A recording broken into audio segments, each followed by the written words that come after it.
All right, ladies and gentlemen, how the hell are you? Sunday Fun Day Shop Talk International on AsgardRadio.com, where the gods go to rock with Chronic Chris, hanging out with me always, Troy E. Anderson.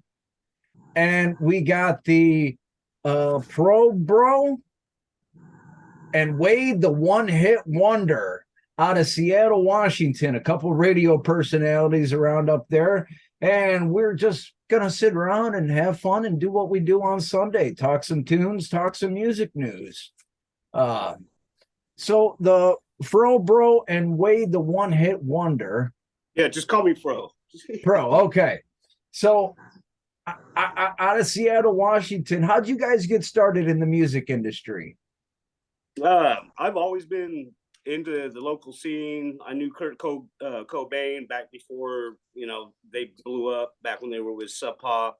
Used to know all those guys. The love of music is how I got involved, and just a chance meeting with the number one radio DJ at that time, Mike Ricker. Shout out to Ricker. He's the one that gave me the name and brought me into the whole, radio family, and I just ran with it. Right on. And now we got the wonder. The wonder's coming. Yeah, the one-hit wonder. Keep it weird. No, I've been a local musician for 30 years. I've been a fan of our local radio station for probably 40 years.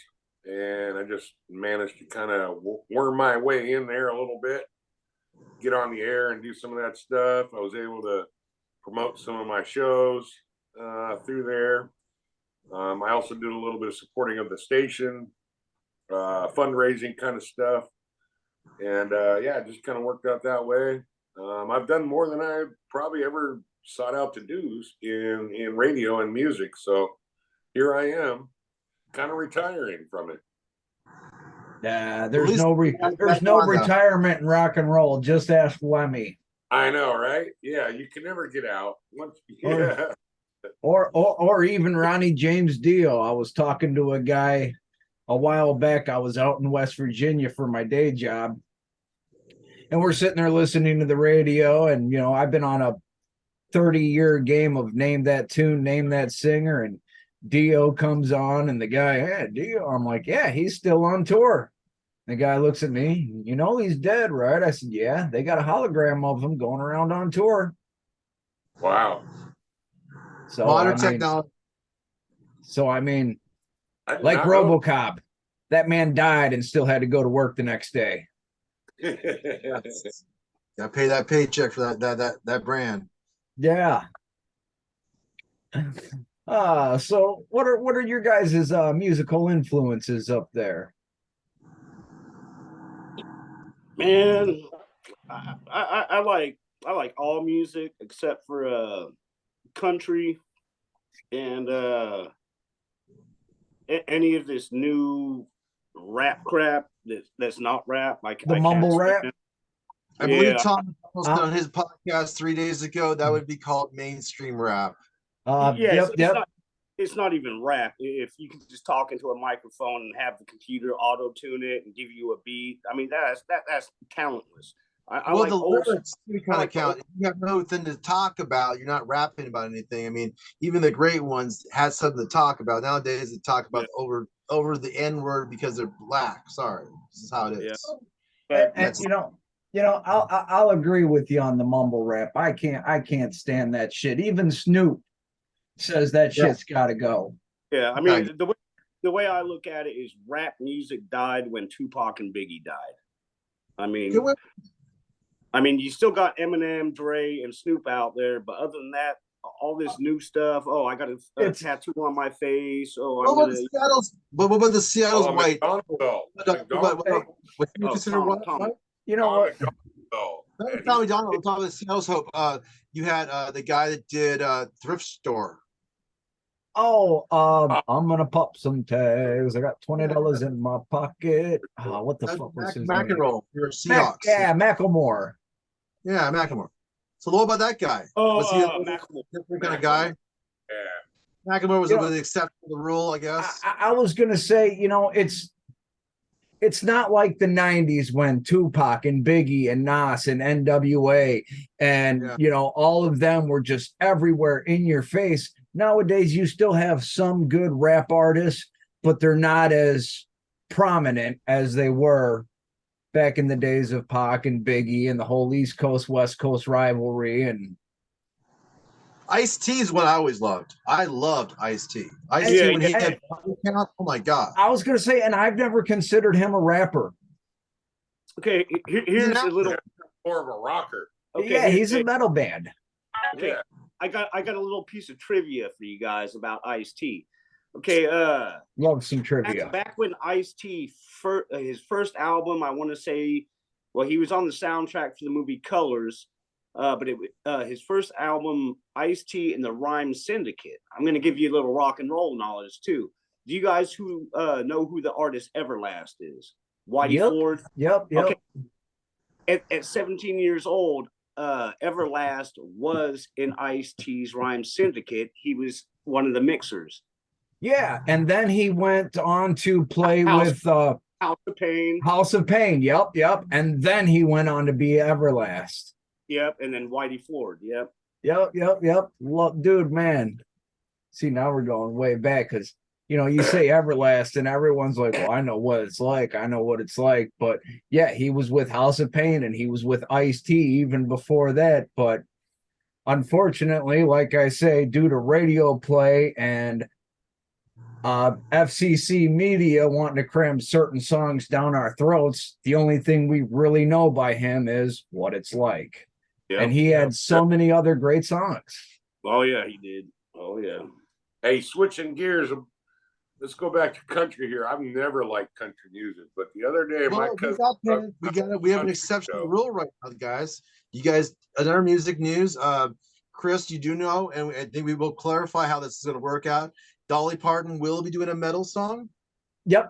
Hold on. Let the one hit wonder Wade finish up here, because I grew up on Grand Ole Opry, and when I say I listen to everything, I'll listen to Johnny Cash, Hank Williams III, Sublime, Slipknot in that order. Yeah, all those are legit. Yeah. But I've never been one of those like modern country guys. It's almost like modern day rock. It's just kind of cookie cutter. It is. Yes. Yeah, they use a formula and it's the same chords, it's the same shit, whatever. But I went to a country bar because my cousin bought tickets and she needed somebody to go with. Holy shit, there's a lot of good-looking girls at a country show. That's what I'm saying. I'm like, man, I might be hooked. No, remember, it's the genes. It's all in the genes. Man. But you know what I noticed at country bars is they got more security, the biggest, buffest looking guys. Well, that's because is there a problem? Is there a lot of fights in country? Yeah, well, country, and I've said this before, and I've done my research on this. Country music concerts get to be some of the most rowdiest, most violent concerts, because you're going to have 50 drunk rednecks that all of a sudden want to have a big old bar brawl in the middle of the stands.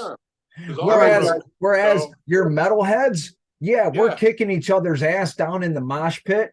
But once that song is over, once that set is over, we're shaking hands, buying drinks, and we're best friends. I never had no problems in no metal shows. Yeah, you might get hurt. You might fall in the mosh pit and hurt your elbow or something. But, nobody's fighting. The only problem I ever had at a metal show was with security. And it was at a Kid Rock show.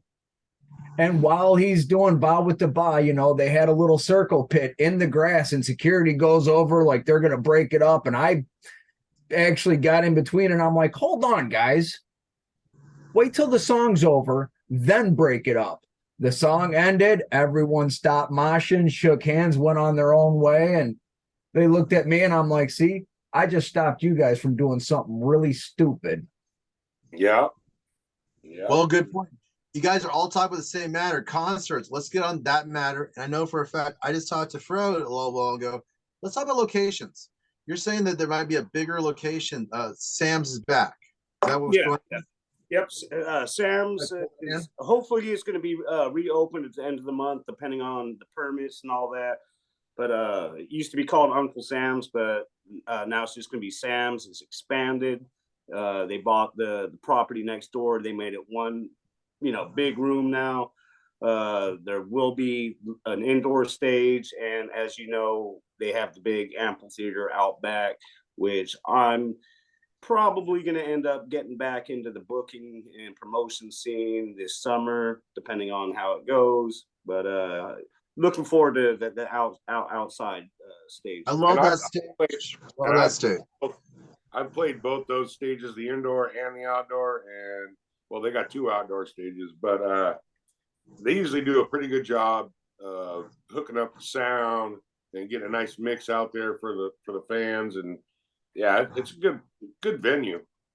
I think I played there 5 times, outdoor both, 2 times inside, I think 3 times, or I might say 2 times outside in the small portion, the big time. Oh yeah, and I had to do the outdoor event for the wrestling there. Oh hell yeah, and I did the Iron Maiden. Yeah. I'll count that as number 6 or 7, depending on how you play me as a role or the wrestling commentary or a helper introducing the band that was a tribute band for Iron Maiden. But regardless, great venue. It holds like 1,000 plus to my knowledge.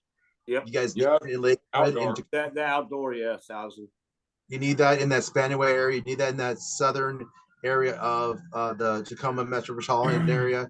You need it for a lot of reasons, because White River Amphitheater is not going to be always serving local up and coming rising artists. You need farming locations. That is a farming location for any kind of band that can get a 500 to 1,000 capacity show and make decent money and maybe traveling money to bring their friends over. Oh yeah, yeah. I mean, I've seen people like Randy Henson. When he plays. We actually going to be interviewing Randy soon. Yeah. Actually, that's funny you mentioned that. Wednesday, I'm doing an exclusive on Wednesday. They're going to take me to Randy's place. I don't know if you've been to Randy's place, Fro, yet. And I'm going to hang out with Randy Hansen and his co-part Lori, the co-singer, and they're going to give me the exclusive, which I find that honorable that I can get a really great artist. We've actually worked with before. LPM has Lion Pride has had it before on shows, so it's going to be an honor to speak with the great Randy Hansen. Yep. Oh yeah, Chris. Oh, and speaking of shows, I gotta interrupt. I gotta do our little spiel here for Danny Wimmer Presents.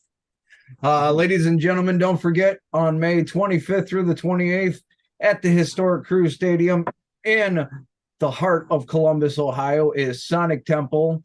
Thursday, Friday, Saturday, Sunday. Thursday, you're going to have Tool, Godsmack, Beartooth, Bullet for My Valentine, Pennywise, Bad Omens, Suicidal Tendencies, Fever 333, and a whole bunch more. Friday, you're going to have Avenged Sevenfold, Queens of the Stone Age, Chevelle, I Prevail, Knock Loose, Sleeping with Sirens, and a whole bunch more. Saturday, Kiss, Rob Zombie, Fallen in Reverse, Pussifer Trivium, Black Veil Brides, and Sunday, Foo Fighters, Deftones, Sublime with Rome, Jawbreaker, Pretty Reckless, AWOL Nation, and a whole bunch more. You can get your tickets through Asgard Radio, or as we get closer to the event, you can listen for your chance to win tickets to the event. So, someone else just asked me about interviewing the Deftones, and I'm like, well, they're on the board for some of these events this year, so I'm supposed to be going to some of them, health and condition permitting. Yes. I will give some more announcements too. Releases are occurring with Swan Song. They're coming up with at least 2 to 3 new rock videos.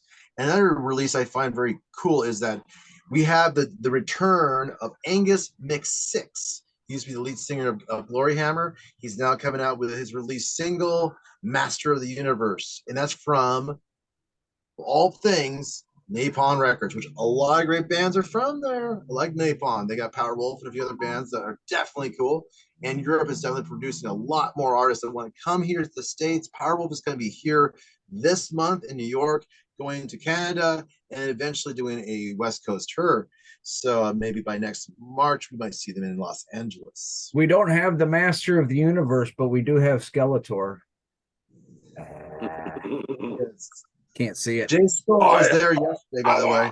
you guys were wondering, on the note of Jay Scott, my past guitarist, he actually has a house. We call it a small house, but it's 2 stories high over there at the Rock House there in Fraser, my bass player. And it's cool because we used to call it, we nicknamed it Castle Gray Skull, but actually it's called Castle J Skull now. So we'll have a J and a skull on it forevermore. It's always stuff in there. It's going to be like a memorial, like museum in a way, I guess. We'll see how it works. Oh, yeah. Right now, I live in there, so it's all good. Serena, and so, with all respects, great man, and I rest a hope of only 2 that come to 33 members of IPK. We lost Stoddy Karate last year, and we lost Jay Walking Backwards, aka Jay Scott, last week. Luckily, he just died in his sleep. So I always find that if you die in your sleep, maybe you're already there in a different dimension, having fun. And also in other news on touring, there's speculation of a possible Big Four, but I don't know how they do that. Slayer's retired. Yep.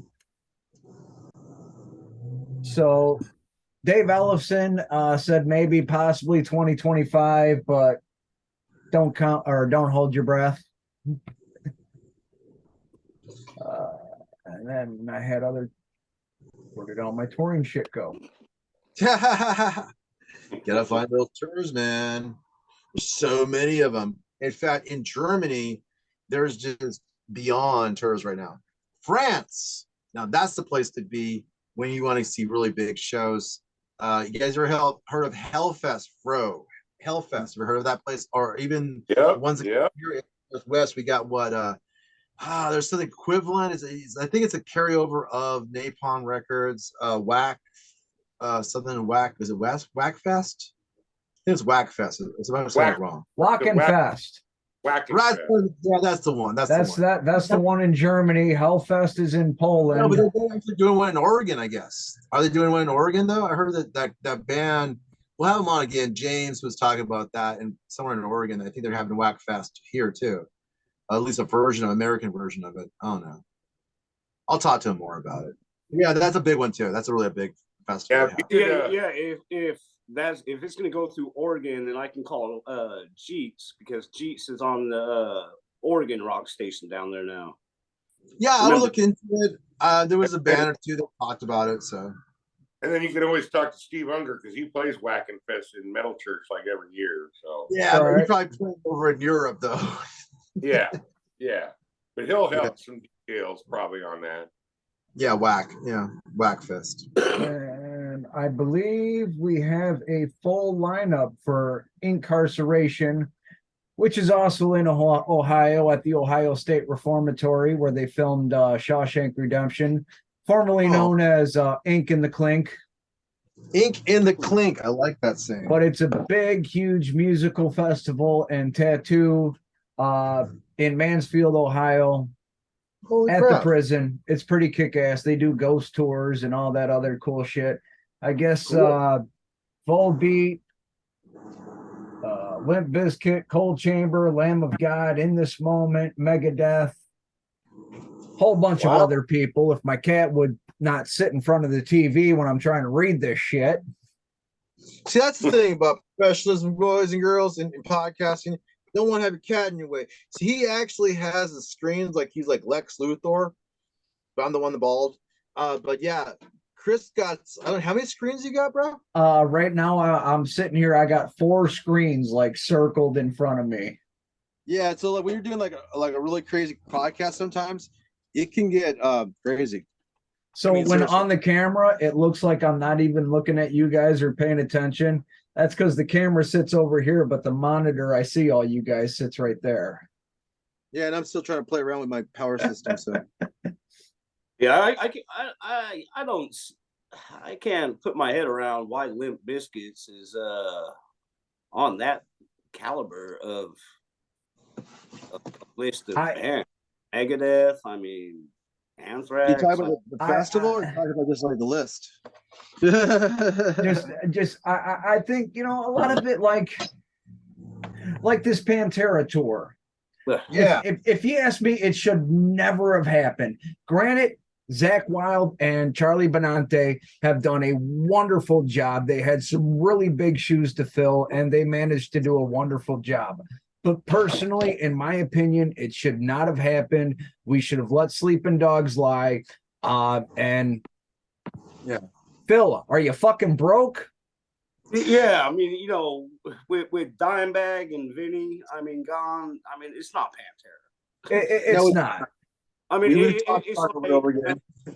it's like Kirsten Novoselic and Dave Grohl finding a replacement singer and continuing with Nirvana. It's not Nirvana. Without Kurt Cobain, it's not Nirvana. That's and like I did think the same with Alice in Chains, but that guy really did fill those shoes. But then you go on down the line though, and then you look at like Queen, you look at Journey. I mean, AC/DC. They've all had singers come in and I mean kind of carry the torch, but I mean it's not the same. It's not the same, but like with AC/DC, Brian Johnson has done an amazing job, and he also has done right by Bon Scott, paying the respect, and like he'll never perform "It's a Long Way to the Top" because he says that's not his song, that wasn't his journey, that was Bon Scott, so he has no right to do it. Yeah, so I'll give him props like that. Right. But Journey, they got that kid who was just a karaoke singer, and then they're still blowing up. And in fact, I'm good friends with Journey's photographer who tours with him, and he's killing it. He's crushing it. Right. And there are some exceptions to where there's a really big pairs of shoes to fill, and someone manages to step in it. Yeah. Right. Yeah. Well, I want to see like if we're gonna get this new singer with Metal Church, how does he perform? A lyricist is a lot different than like a bass player or a guitar player. You're gonna see actual change. This is what occurred with Glory Hammer too. When Angus Miss Six came in and took over his own solo project, they got a singer to replace him from Glory Hammer. So there's gonna be a comparison between the original and the non-original. So that you can't. The other guy who died, or and a few other members that have been Metal Church, right? Besides, and here's what I'll say about Metal Church: they are a band that through the years have evolved so much. I'm actually looking forward to this new guy stepping in. Yeah, I look at some of his other projects or whatever that he's done previously, and I'm like, yeah, he might be a good fit. He's a little more gravelly, but his voice, but he might work out. The same happened with, as you'll know from up here in the Northwest, Queensryche with Todd LaTorre coming in. Yep. Okay, good example. That's a damn good example. But now with Queensryche, unfortunately, they had all that whole big mess load, and now we have two different Queensryches, and we don't know which one we're listening to. Yeah. Yeah, we were actually at that CD release party when Jeff Tate showed up trying to stop the show, and security escorted Jeff Tate, the founding member, out and kicked him off the property. Well, and see, I'm sorry to say, that's just, the douchebaggery of the business. Yeah. I mean, going back to Megadeth though, I did the last interview of Nick Menza before he died on stage with his band Ohm. He was up here visiting his son, and I had a podcast with a buddy of mine, Tony Delisio, and we did an interview of him. It was like an hour-long interview. Pretty fascinating interview, but then like 1 week later, he was down there in California, and he died on stage. And so I got to do the last interview with Nick Menza, and he's an amazing fucking drummer. He was their drum tech for years, and then just came up to where he got a chance to be their drummer, and he took it. But he's got a long story, and I got to do the last interview with him, and he told pretty much his whole story. and it was pretty amazing. Yep, Steve Unger, yep, just announced, welcomes new vocalist Mark Lopes to Metal Mark Church. Lopes. Yeah, All right, I'll be right back in just a moment, guys. Hold the floor. All right, I'm gonna go take a shot. I'll do some one-on-one with you guys real fast.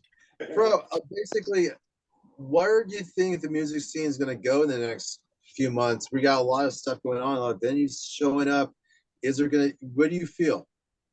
you know, it's hard for me to speak on that because, you know, I was stuck overseas for, 2 years, and, it's up until 3 months ago, I was pretty much homeless. I was living in a tent at my friend's house. Me and Wade just got this apartment 3 months ago. So I really haven't been able to get out into the scenes. A lot of the venues that I used to go to are no longer there, or they've changed ownership. There's new venues, so I still haven't had a chance to get out and I've only been to like 3 shows in the last year. I think like LPM, for example, like Lion Pride and a few other. We're trying to organize different shows on their end, and I'm a journalist aspect, so I'm kind of waiting on a few things, but it's only because it's America. If I was in Europe, it'd be a whole different story, right? Because I could be probably with a band and I could start doing commentary stuff really quick. Right now, we're getting exclusives, and what I've noticed is a lot of artists are releasing a lot of stuff. And yes, it's more in Europe, but there are still artists that are coming out with good news, like with Metal Church. There are stuff going on right now in the United States. It's trying to get through the tumbleweeds of all the other news. So it's like we're trying to be the outlet to try to get that news out there because music news needs to have a place because it doesn't have much of a place in America right now. And that's the reason why I kind of bounce back and forth to Europe. Now you were just there, but you didn't see an advantage in Scotland. What was going on there? Did you ever go to any shows there? Okay. No. Okay. When the almost 2 years I was in Scotland, no, they were still on full lockdown. There was nothing was open, dude, except for grocery stores and emergency. I mean, dude, Scotland was on lockdown like Australia. You couldn't go in or out. That's why I was there so long. Now in Australia, that kind of relates to that story because she couldn't do anything until the COVID part was over with. And so there's a lot of bands that have been standing and waiting for 2 years to get on track, to get on their wagons, on their bandwagons, to start touring and start releasing their stuff to the world. And now this year, would you not say, guys, are we at a turning point? There's going to be a lot of action this year because there is open. I think there is. I mean, because there is still a lot of the bands that I used to work with that are still together and they're still touring, especially the West Coast. So I'm looking forward to it. I'm looking to, getting back in that aspect of the music scene.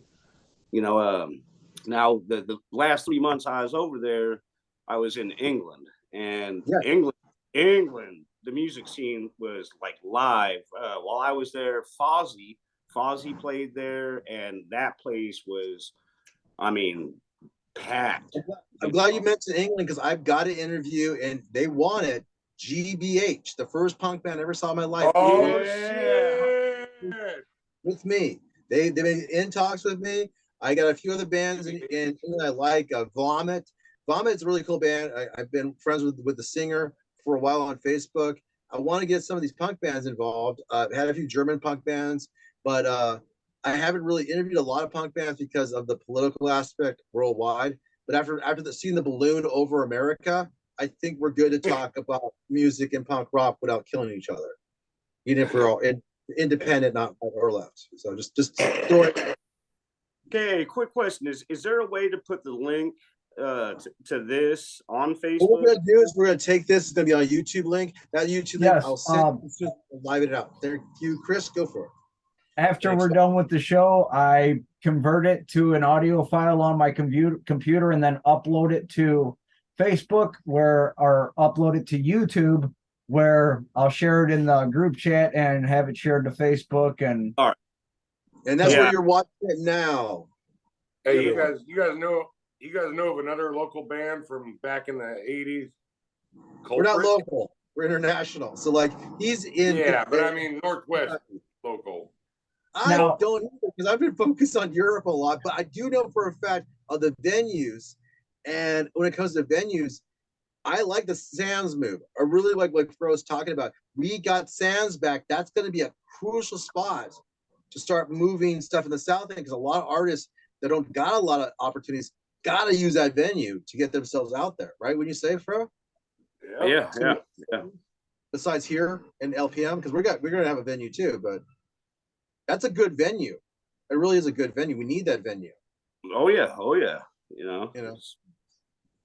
I've had many good promotional shows, and you know, got 5 local bands signed. So you know, and it all started, you know, more than anyone else. And for me, that was the most. I had more shows there than anywhere else I've actually played, and so I respect that place. I'm loyal to that place. I'm glad the guy got his place back, and now they're revamping it. They're going to make it into a better facility for the artists, and I hope them the best.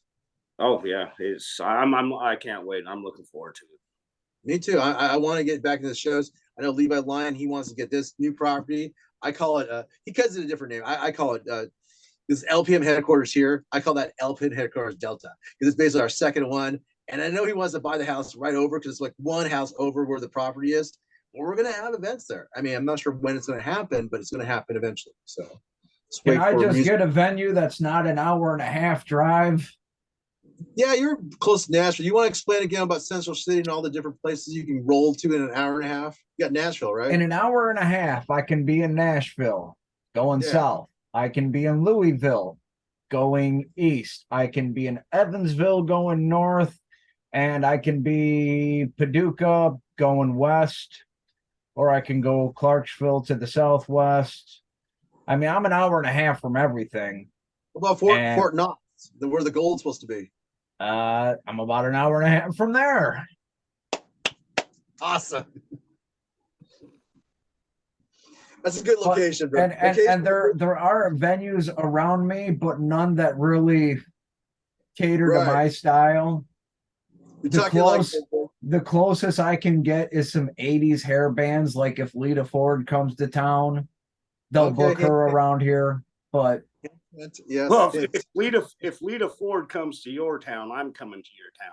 Well, I think I lost my virginity. We can ask Martin. You know, we know Martin Anderson, so we're trying to get Martin Anderson on it before maybe when she feels like it. But if anything, we can probably get Martin on. He's the bass player for her. But if I want to go see Slipknot, I'm probably going to have to drive an hour and a half to Louisville. Yes, Louisville. What is Louisville like this time of year? Is it cold and fucked up just as bad as we are? Dude, I can't really look out the window. I can see cracks coming in around the insulation, but today was sunny and does that say 50? Yes, sunny and a high of 57 today. Oh, you lucky bastard. We can expect rain on Wednesday. Yeah, we can expect rain every day. Well, yeah, that's just Seattle. Or in like 5 minutes. I'll take a Texas call real fast. Chris, can you handle them for a second? Oh yeah. We might have an guest. 1 second. So this lineup for incarceration here, it's almost like we're going back to the 90s. The headliners are Limp Bizkit, Pantera, and Slipknot. Oh man, I never really cared for Limp Bizkit because they were a put together band by MTV, so I never really cared for them. Always doing Sundays, always. It's same here. I think they were overrated and overplayed. But on Friday they'll be headlining for Volbeat, Highly Suspect, Cold Chamber, Hatebreed, POD. I might change. I mean, I'm could have made Volbeat the headliner that day. I'm just saying. Saturday, Pantera's headlining for Lamb of God, In This Moment, Motionless in White. All right, take it. I like Memphis Mayfire, Mushroom Head. And then Sunday, you get Slipknot, Megadeth, Bush, Flyleaf with Lacey Sturm, Asking Alexandria. Yeah, I've seen Slipknot and Megadeth probably like 3-4 times when they've come up here to Seattle. Suicidal Tendencies, I've seen them every time because I know the guys from way back in the '80s. It's a shame that Mike Muir is the only original member now. But Right. Well, I live in Kentucky now, but in the 90s, during my teenage years, I grew up in Iowa. And for a minute, I was actually in a foster home in Des Moines in 95.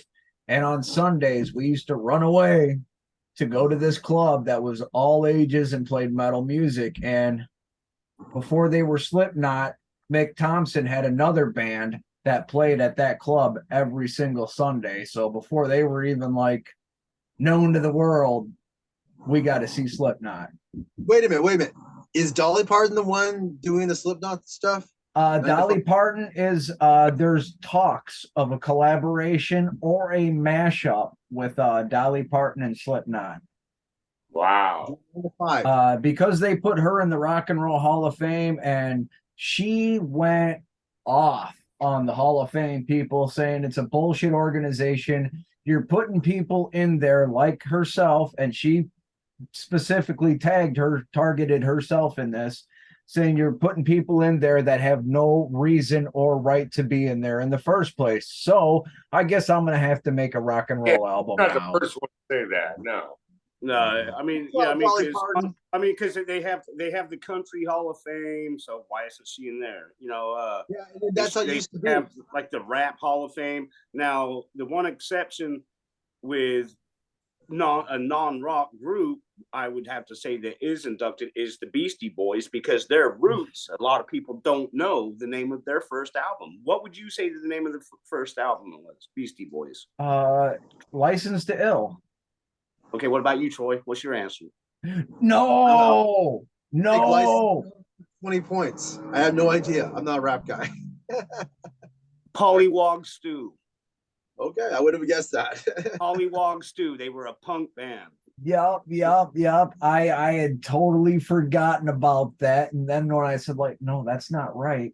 Shit. There's another reason why we don't get that, because like they were over the East Coast, we're on the West Coast. There was no it is West Coast until '91 when I graduated. Then I started seeing punk bands in this area because I was in a punk band. And for our listeners out there, it is a full-on acronym: Boys Entering Anarchistic States Towards Inner Excellence. And for some weird, dumb, stupid reason, I memorized that like 20 years ago. Just because I thought it was cool. Sorry, can't help myself sometimes. I think you lost me for a second, but it's all good there, Chris. All right. So you guys got any good big shows coming up in the Seattle area? Yeah, we got some bands all over the place, but we could go over and listing them, I guess. I mean, sure. The one I like is that GBH will be here in the Northwest. Just they won't be in the Tacoma or Seattle, or they'll be in Portland. So, well, it's only a 3-hour drive. It's only a 3-hour drive. And then like another one I kind of like is this Landis band, and they're kind of pirately. And I know that No Buffer is doing more pirate stuff. So I guess we're gonna see a lot more pirate bands in the Seattle area this spring. So look out for pirate. So they look forward to. Anti-Hero just played a show yesterday. It was Tim. I don't know if you guys know Tim or not. Singer for Anti-Hero. It was his birthday yesterday. Cooper's birthday was yesterday too, guys. So that was kind of cool. When Alice Cooper comes, it will be probably in summer, and it's going to be, could be as late as fall. But I know it's going to be in Auburn, which means the White River Amphitheater is going to host Alice Cooper and Rob Zombie this year sometime. Yep. I know that is official. I know they're playing in Auburn, so that will be interesting this year. When they play, I'm not sure. They're going to play a couple of times. Powerwolf's playing as close as going to be San Francisco. I really haven't seen that many other people. Oh, the lead singer of Nightwish, Taria, she's going to be doing an American tour. She's never done an American tour. She's mostly stayed in Germany for a long period of time. And the Germans are going, "You're going to leave to America?" I'm like, "Yes, but I will bring you Troy to Germany." I'm just lying. But then still, you know what I'm saying? Okay, which singer is she though? Because I know Nightwish. Who was the opera singer before Flores? Flores is the wife, and I'm getting this right because I didn't get it right in Oregon. Is the singer of Nightwish currently? She's a taller singer. She's also an opera kind of metal singer. And Yeah. what's really cool about her is she's really tall, and she's married to the drummer of Sabaton. All right, yeah, because see, my ex is from Finland, and she's the one that turned me on to Nightwish. And She was the original singer. I remember the original singer, but That's her. I don't know how many singers they've been through since. Two, to my knowledge, Tarja and Flores. All right. To my knowledge, I could be wrong. It might be one more singer in the middle. Chris, am I wrong, or is it just been Flores and Tarja? I can't say you're wrong because I don't think you are. Because the co-singer is the bass player who just, I think, resigned from Nightwish. Marco. Yeah. I just got to point something out there, Chronic Chris. I have the exact same T-shirt. Oh, right on. Thank you. I just got it in the mail the other day from Raven and Muppet. Thank you. Yeah. I actually I got it from they played. Well, this is before I got stuck overseas, so about 4 years ago. I want to say they played at the Fun House in Seattle. I went down there to see them. Got the shirt, got it signed. Oh, right on. I have a signed poster. Yeah. And I'm glad to say I'm proud to say I can call myself friends with Raven and Ryan. They are just awesome individuals. I had, if you can't tell, I had a really bad accident a couple weeks ago, and being able to talk to Raven and Ryan actually was like, knowing I got support from them and all the other rejects was just truly amazing. It's more than a fan club, it's a family. Yeah, there's been a lot of shows. I think that's our main focus right now, besides releases, because there hasn't been a lot of news for 3 to 4 years because of COVID. Decline in shows in general, right, Chris? Well, Raven is getting ready to come back up to Seattle. She's doing the Miss Nasty tour. Mm-hmm. There was a decline in shows for the last few years, but I think last year they started doing the comeback, and I think this year is just going to be the full scale comeback. Like I said, I've already got lineups for Sonic Temple. I've got lineups for Incarceration. We're waiting for the Blue Ridge Festival. I'm getting lineups for the what the hell is it called? Furnace Fest down in Alabama. Metal in the Mountains, Blue Ridge, Right. So we're getting lineups, people. I see proactive movements going on between a lot of bands, a lot of management teams.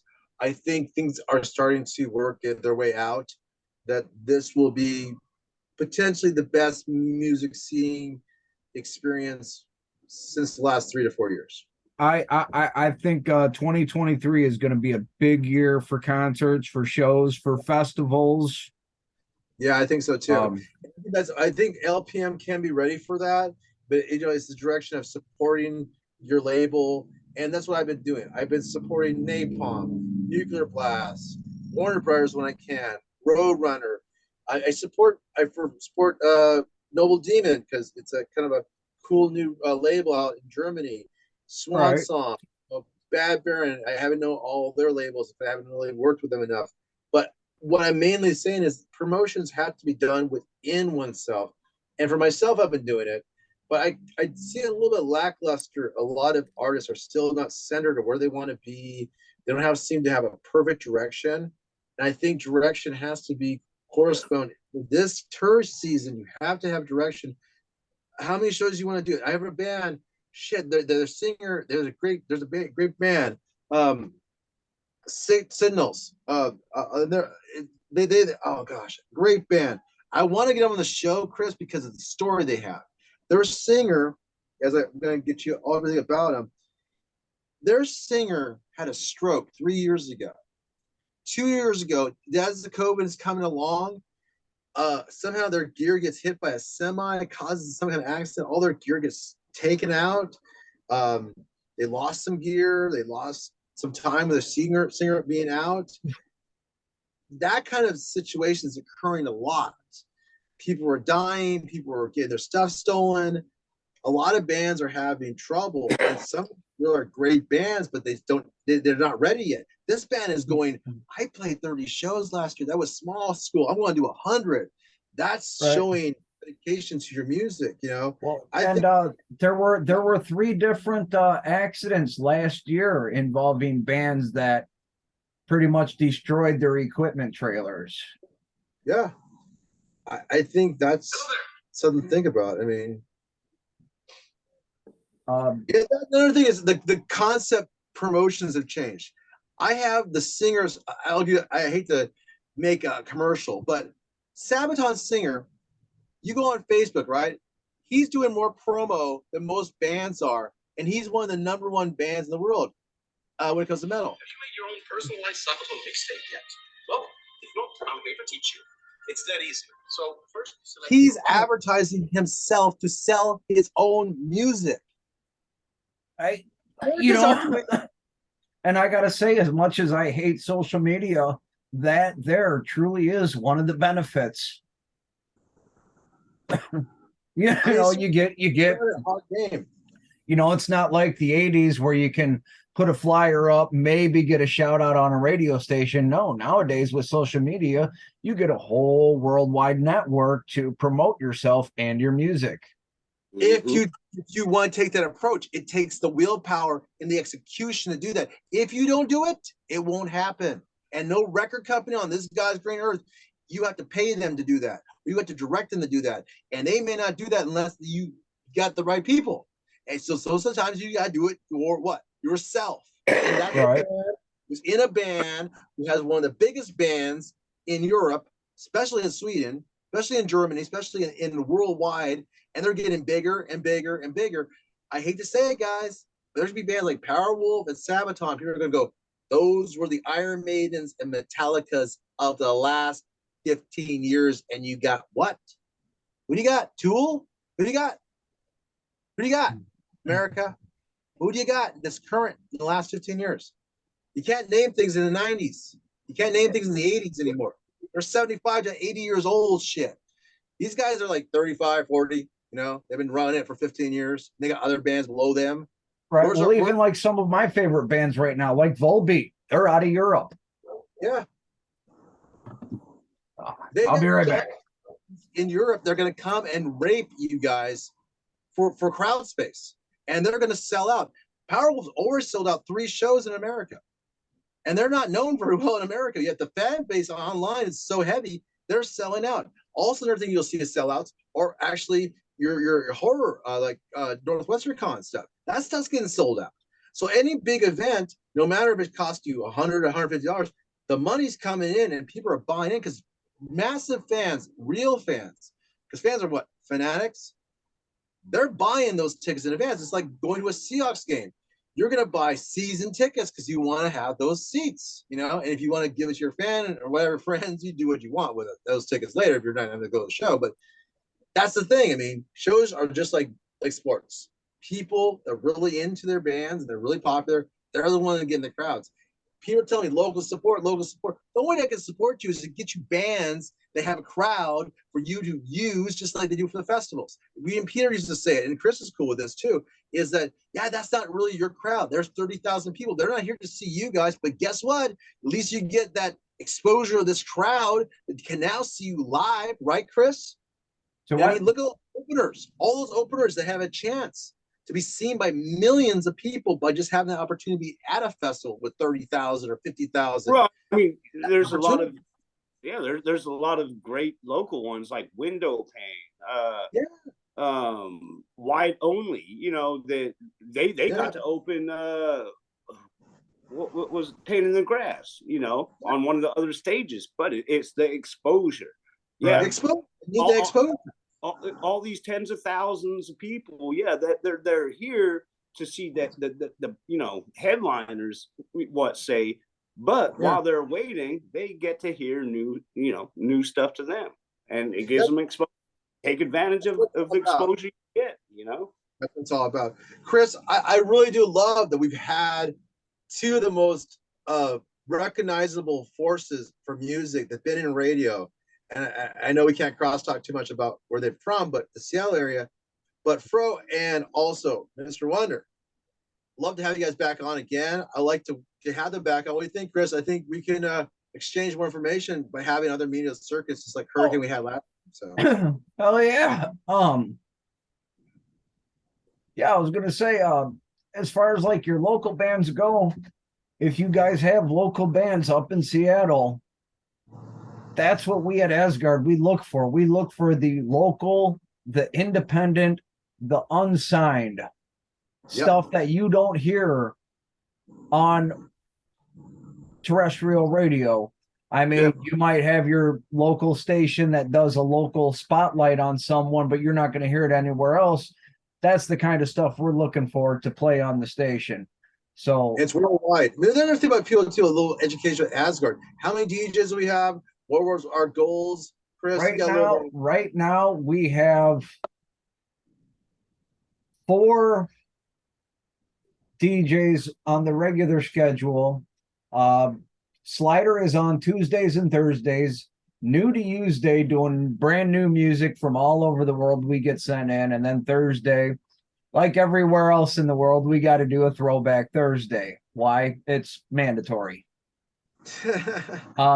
April is Monday nights after dark, 8 p.m. Central Standard Time, which would be 6 p.m. out there on the West Coast. And then I'm on Wednesday night, Whiskey Wednesday, whatever the fuck I want Friday, and then Saturday morning and Sunday afternoon. And then we got another early morning DJ, Miss Shockwave on Tuesday, Wednesday, Thursdays. And then I got another guy here in Kentucky that when he's available, he'll come over and sit in the studio here at my house and just do radio shows.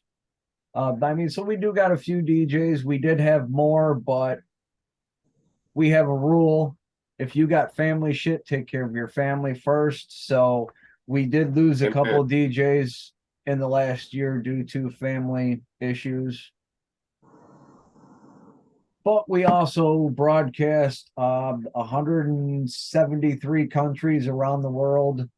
We're really big in England, the Ukraine, and parts of Northern Europe.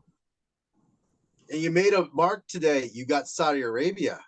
Yes, and yeah, this morning I woke up at 8 o'clock this morning, so I could do an interview with a guy called Dusk out of Saudi Arabia. And metal is big in Saudi Arabia, maybe.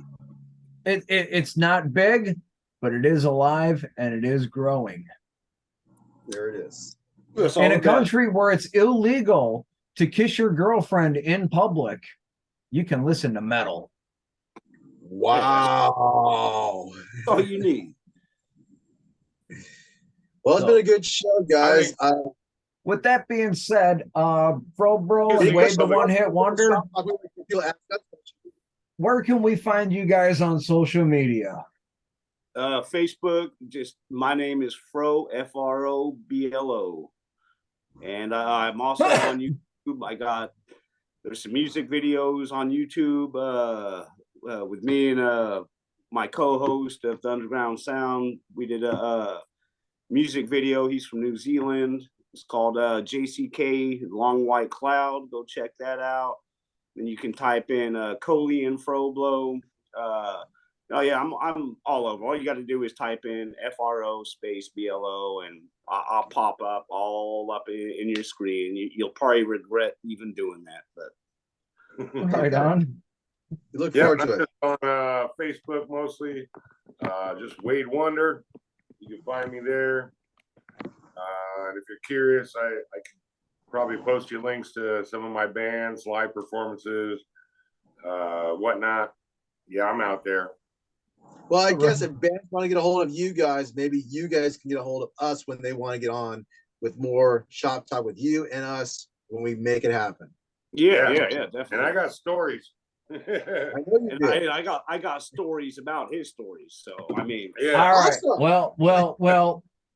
Now that you said so, it is story time. I want to know what's the weirdest, most fucked up thing you've seen in this industry? The one thing that made you turn your head to your buddy and be like, dude, did that really just fucking happen? I'll tell you. I'll tell you since we're talking about Sam's.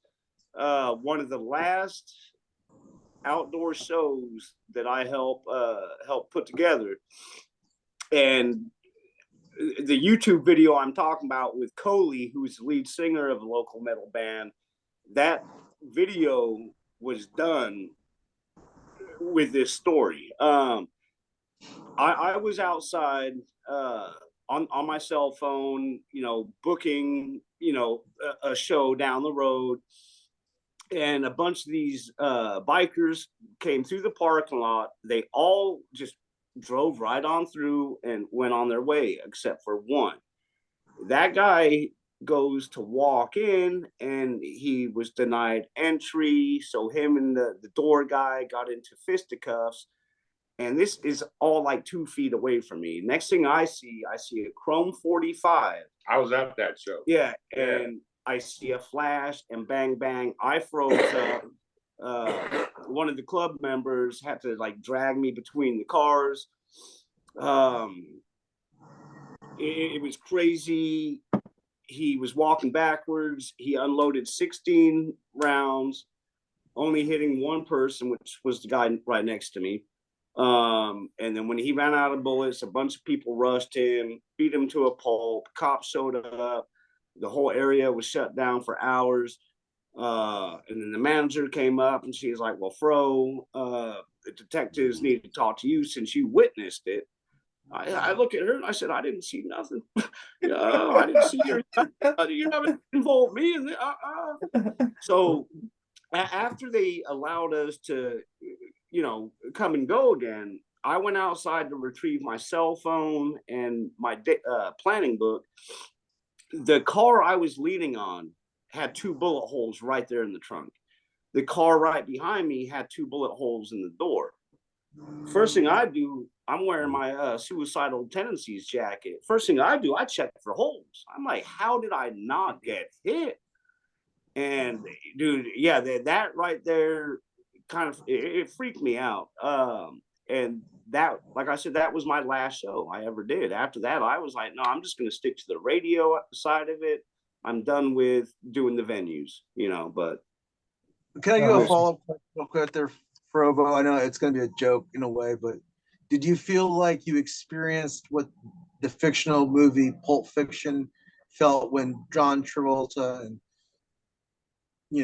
bullets came flying his way? And yeah, dude, I do not know. It's some character, the man of all, Samuel L. Jackson, who also was a Jedi Knight that died by the hands of Darth Vader. Yeah, it was. He basically said, let's not forget this. This is a moment. You had that moment where, wow, you should be dead. How did those bullets not hit you? You had a Pulp Fiction moment. For real. I did. And on that same day, how do you feel about that? We're out back, and I put her behind the dumpster because I heard the fucking bullet rounds. I said, stay behind the steel dumpster. I'm going out front, and I was going out there to ghost around and get behind this guy from the back. But the MC there, they were like, no, dude, we got this. We got this. Stay out of it. I was going to go and choke the guy out. Right. Can you just one more time, Fro? And you guys, how big was this gun? And what were we talking about shells again? The guy was a pretty big guy. He older dude. Yeah, he had just been released from prison, and it was a 45 caliber. He unloaded the whole clip. All because the bouncer didn't let him in the club. Yep. Wow. There's more to it, but we're not going to talk about that because First rule about Fight Club: don't talk about Fight Club. Exactly. Well, that's a great Well- story. I don't know if we can top that one, Chris. I know we're getting close on time, but damn, guys, it's good having you from the Northwest. Thanks for showing up, guys. When Yeah, you were thank- asking stories, one of the things I was going to say is one of the douchebag moments in music history, I think, is when Jeff Tate was playing with Queensryche, and that dude was filming him with his cell phone, and Jeff Tate comes up, grabs the guy's phone, and throws it out in the crowd like just what a douchebag. And I know Jeff Tate because when I went to high school in Tacoma, I grew up in Tacoma where he grew up, and my girlfriend's brother was boyfriend with Jeff Tate's sister, and my girlfriend's mom was also an artist with Jeff Tate's mom, so I kind of know. But yeah, what a douche moment. I mean, to just like grab somebody's phone out of the crowd and throw it. That kind of is like your picture taken. I mean, dude, that's what you're here for. Well, right. it's not like But at the same time, when you're doing a 2-hour set, and the whole time you're doing your 2-hour set, there's some guy that's just standing there looking at his phone. Granted, you're sitting there filming the show and getting it out there on social media, on YouTube, whatever you're doing. I'm sorry, you're not immersed in the concert experience. I mean, no, that, but I mean, and personally, push your product, and then you just like dish out. Right. That is kind of a douchebag thing to do.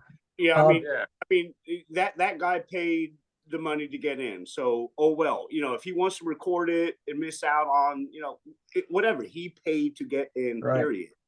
Well, and honestly, if I go to a show and I film it, I don't look at my phone while I'm filming. I just hit record and hold my phone in the air. I'm sorry, if I'm pointing in the right direction, good. If not, you get to see what I'm experiencing.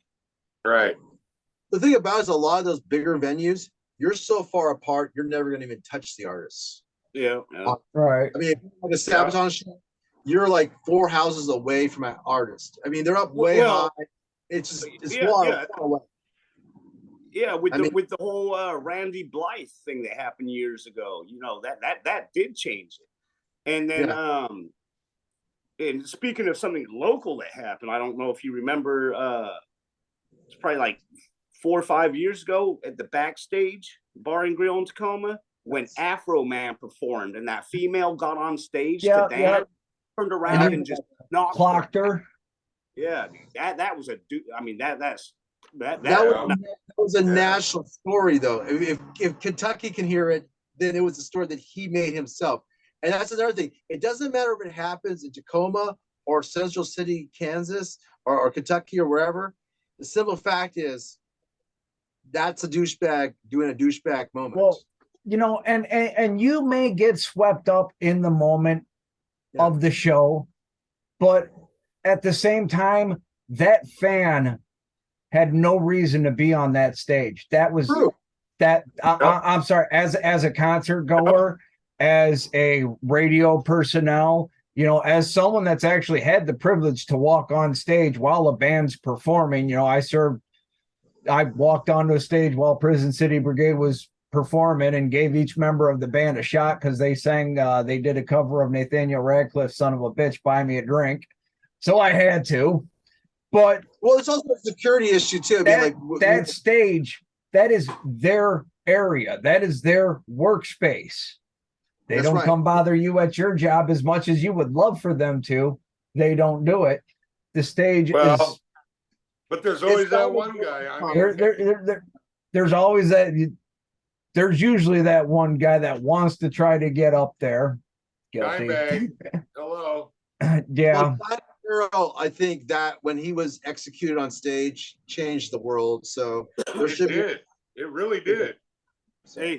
Hey, before we go though, Chris, since you in Kentucky, I had the pleasure of working with the first ever Grammy Award-winning rappers Nappy Roots. Nappy Roots, and Smuck gave me his UK jersey.